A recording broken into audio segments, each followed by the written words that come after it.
This is Dr. Farjana Khan.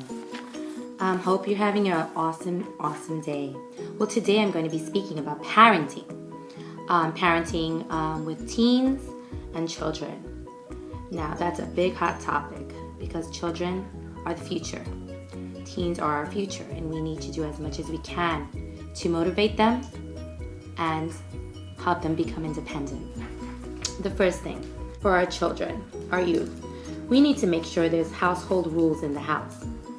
It's very important that rules are established because that sets limits and it sets boundaries and teaches them responsibility.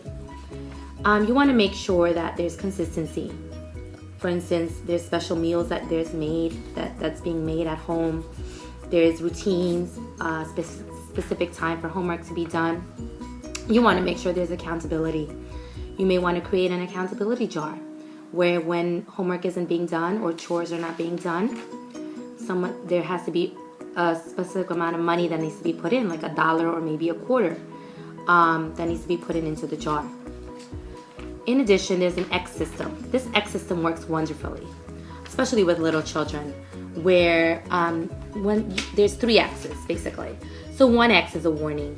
The second X is when something is taken away, be it a special toy or some time out from TV. The third X is the biggest consequence, which is either a timeout or something of that nature. But again, it has to be very consistent. So the X system works very well, especially when you start it at a young age, because children become so afraid of this X that they never want to do whatever it is that is not supposed to be done. In addition, you may want to include a gratitude jar in your household where you put in, anytime something great happens, the person puts in the list what the great thing that happened and write their name on a post-it.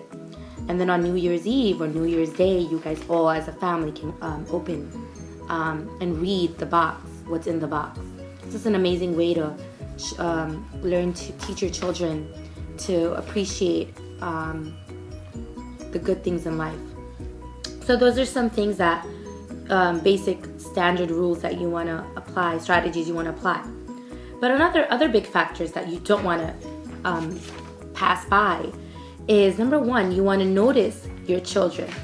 You want to notice children existing. So for instance, you want to compliment them. You want to notice when they're doing certain things. Even if they're painting, you want to say, wow, you're painting such a lovely flower. That again shows your children that you're actually noticing them, that they are loved. Because that's what children at the end of the day, all humans at the end of the day want. All they want is love. And especially if they don't get it from at home, they will go looking for it somewhere else. And it might be in the negative nature. Another thing is, know your children's role models. Know who they like. Which, a celebrity they're starting to like. Know who they are.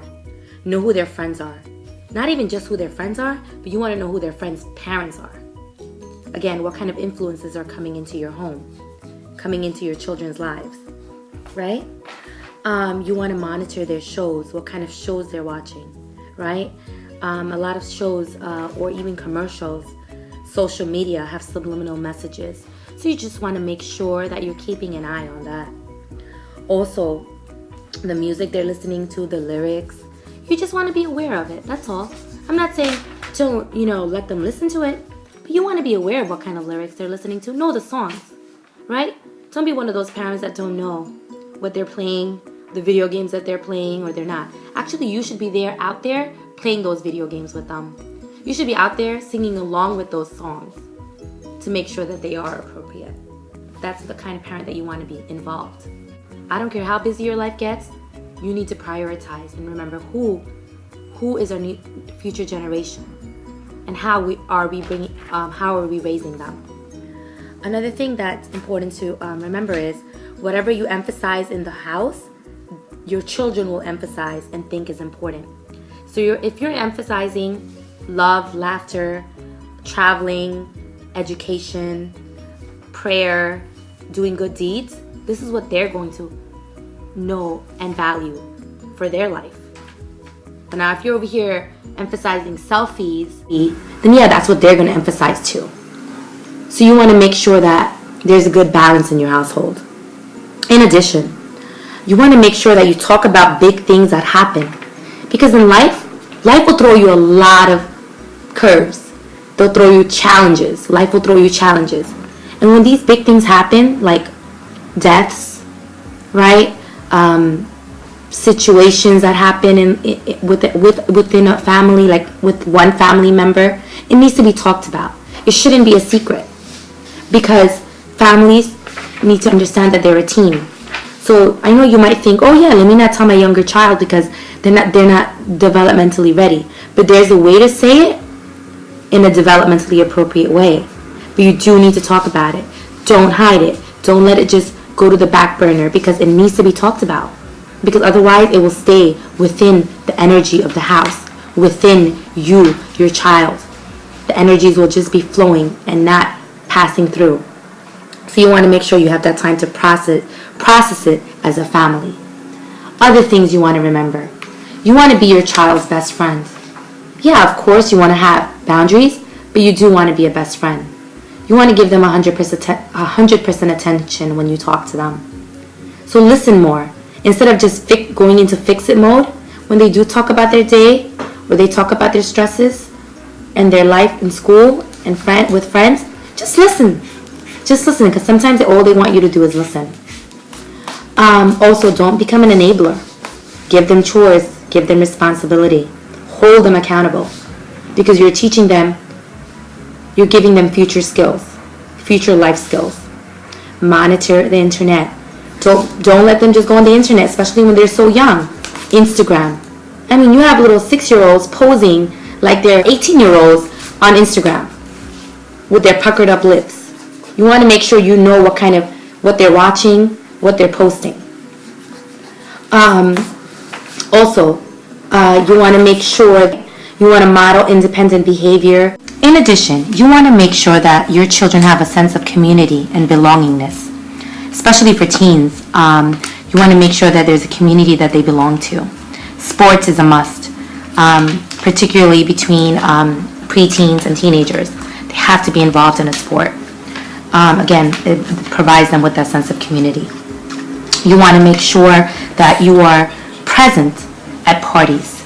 In the sense, when you do go out with them, your children, don't be stuck in your head. Make sure that you give them attention. Make sure that you're not oblivious as to what is going on. If there's others who are trying to put them down, or there's situations that are occurring, you want to make sure that you are present. If you do have rules or any kind of consequences for them, make sure you give them reasons why you do certain things. Give them reasons why you believe in certain things. It will help them also believe in it too and understand it. Also acknowledge their feelings and opinions. Make sure that they understand that their opinions matter. You want to also make sure that you turn off your phone from like a certain time, so you give them full attention and family time. They need it. They're going through so many hormonal changes, especially during the teenage, adolescent years. You want to make sure that you have an atmosphere in the household that says you can talk to me about everything or anything. I won't dismiss it, and I will still love you even if you have done things that are wrong, because everybody makes mistakes. That's the kind of atmosphere you want to have in your house, that you accept them for everything, their entire authentic self. You accept them for who they are, and they know that they're allowed to make mistakes, because you've made mistakes too. Also, you want to speak to them in a nice voice. When you do address things with them, make sure you don't yell, and make sure you don't have a mean voice, because every time you have a mean voice and you yell, they will go further away from you.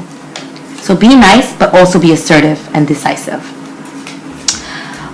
So parents, good luck with your adolescents, your teens, your children, your preteens. Just remember they are the future generation. Remember that they do love you, and at the end of the day, all they want is your love. But you have to remember that you have to love yourself first in order to give them that love. So make sure you work on yourself so you can love them to the best of your ability. Good luck.